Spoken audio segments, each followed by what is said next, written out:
magagalit. Ay, may magagalit. Op. Huwag mo hawakan yan. Magagalit yan. Ay, ayaw ko tuloy mo. Kahit wala ko nakaupo, kita mo. Paharap pa sa amin. Lo, alam niyo ang akin namang maiuulak dito,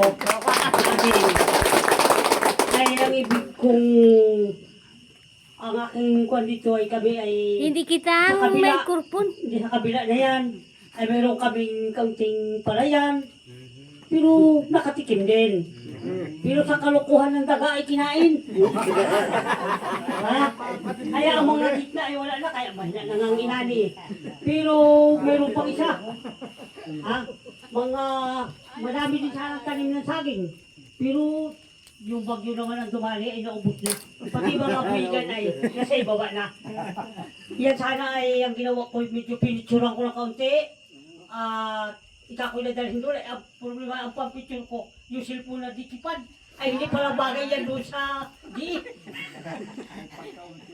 Oo, hindi pala bagay sa di yung mga sa ditipad. Kailangan pala doon sa malalaking cellphone para kanilang tanggapin ang para Reklamo. oo, para sa bagyo. Reklamo sa bagyo. At kung dito naman sa amin, yung tungkol na sinasabi nilang mga panlupa, ay talagang ako'y kung sa ako'y medyo takot. Sa lupa. Aba, ay dito sa amin ay talagang marami akong nakikita at na nagiging kausap at Tagalog. Alam ko pare, yung inyong mga lupang nabulok, sabi sa akin, ay malabo na yung makuha. Ang sabi ko, bakit naman malabong makuha ang aming lupa yung ninulo? Ay alam mo kami at saka kayo, iisa lang yung ating galaan. Alam nga naman kami paalisin ninyo. Yan ang sabi sa akin, yung mga kaibigan ko diyan ng Tagalog.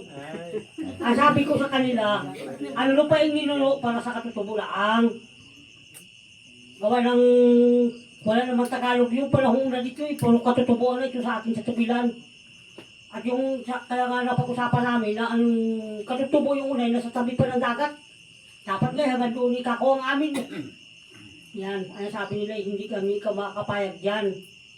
Kaya kung kami nagtatrabaho kaya ang gusto sanang mangyari ay magkaroon ng magandang kwan, para naman yung mga Tagalog dyan sa loob, ay magkameron naman ng kusisang kwani, para ang iba'y umalis, malaang. Ay pero pag kami dila ang Tagalog sa tugilan, eh kastang ayaw umalis ang mga Tagalog yan. Baka lumaban sa amin yan. Oh. Ha? Ay, nako! Alam mo nga. Ay, matatapang yun din sa kabilang ilong. Ay, kay Mayor nga kaya yata nadali na dito ng awin ko na nagalit yung isang talong barangay dyan.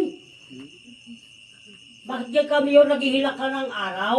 Ay, kahit magkapambahay ka yan o kung maghihila ng araw, bawal yan. Sabi niya, ay, pambahay naman. Masyadong bawal pag gagabi. Oo, ay, alam ko yung pagkain sinabi ng tao, ay sana'y kayo makakalisadaan. Kaya nadali na ang aming mayor dito. Oo. Gusto ko yung nagtungayaw. Nagtungayaw ng Tagalog Kaya kung halimbawa natin talagang niluloob na ating Panginoon na yung lupaing ninulo ay magsisangkwa baka meron na lang tayo ng kapamahalaan diyan na hindi naman na mamamahala ulit yung mga Tagalog ay talagang medyo maayos. Ay siguro hanggang dito lamang ako.